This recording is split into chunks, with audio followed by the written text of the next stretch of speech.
I was looking at this video where this black man was falsely accused of raping a white woman, and she issued an apology 5 years later that he spent, time in jail, and he's gonna get like $5 million, something like that. And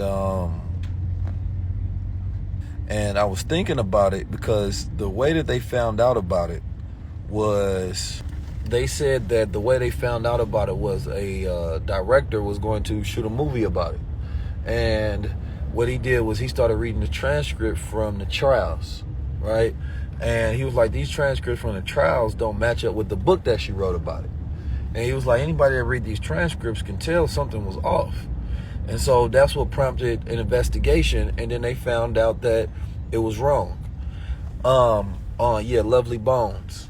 Now, the lady didn't even go to jail, which is crazy to me. I don't understand how you can accuse somebody of something, and that's just a civil issue versus a criminal one. She should definitely be jailed for a very long time. Double the time that he did. For every day in jail that he had to spend, she should have to spend 2.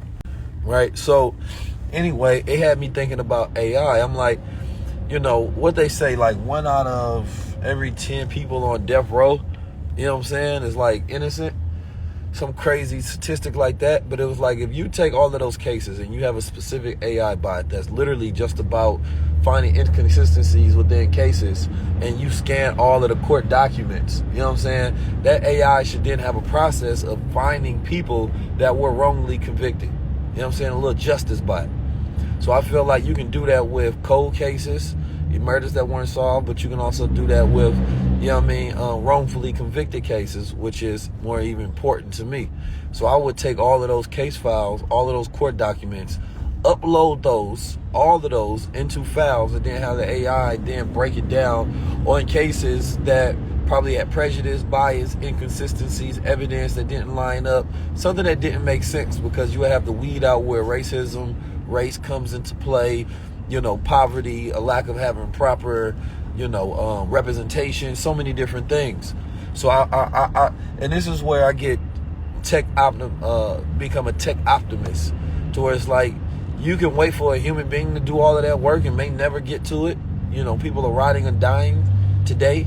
Or you can upload those things to AI and then have an application for that. So therefore, justice can finally be served for a lot of those people. But that was the idea. You know what I'm saying? So like, then this is why when people say they don't like AI, I'm like, that's crazy. It's just a tool to be able to get things done in a more efficient manner.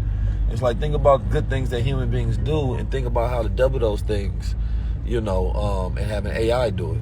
But whose job is it to think of these things, right? The person that's swamped with all of the work that's already doing it, they don't have time to think about this. You know what I'm saying? The person has the capability of building the technology. If they're not close to a social justice case, and they also happen to have the skill set, they're not going to think about it. Everything can be used terribly. Your phone can be used terribly. Water can be used terribly. They waterboard people. Does that mean water is bad because they use it for torture? No. Guns can defend you, or they can offend you. You know what I'm saying? They can be used to save lives or take lives. Or they can be utilized for something completely different than actually being aimed at people as projectiles. Depends. Truth can be used as good or bad. You know what I'm saying? It can be weaponized to blackmail people. Or it can be utilized to actually create freedom, justice, equality, and peace. Politics can be good or bad. You know what I'm saying? You can get the right person in there that can help change the system, or you can get somebody that keep the system going. Cars can be good or bad. More people die from cars, right, than anything. God damn it. People die every single day because of cars. But would you want cars to go away? No. Because we like the minor conveniences of technology. Being able to transport, from place to place. Because it changes so many different things. There's so many different ways to look at things, right? It depends on your perspective. So, yeah, the thing is that we've been sold a bad way, and I keep going back to this point. The people that you don't want to have the technology, they're not going to willingly give it up themselves, because they don't have that moral standard. Oh, people don't want me to have this, so I'm going to give it up. No, they're going to use it. So I think that you actually should use it, because the people you don't want to have it is already going to have it. It's like talking about guns. You may not believe in guns, but the people you don't want to have guns already have them. You know what I'm saying? So the only way that the logic would be suitable is if nobody had it. But in the wrong hands, then the other person needs the same weapon. Man, I'm making too much sense this morning. I'm making too much. I thought they rocking, but I'm making too much sense, man. Sometimes I get to hear myself making too much sense. Like, man, damn, man, why you making so much sense like that? You just go on stage in the AM. You just wake up making sense. Just make up making sense. Like the Treasury Department, man. We make sense. You feel me? Make sense. We make sense like the Treasury Department. Yeah. You know what I'm talking about?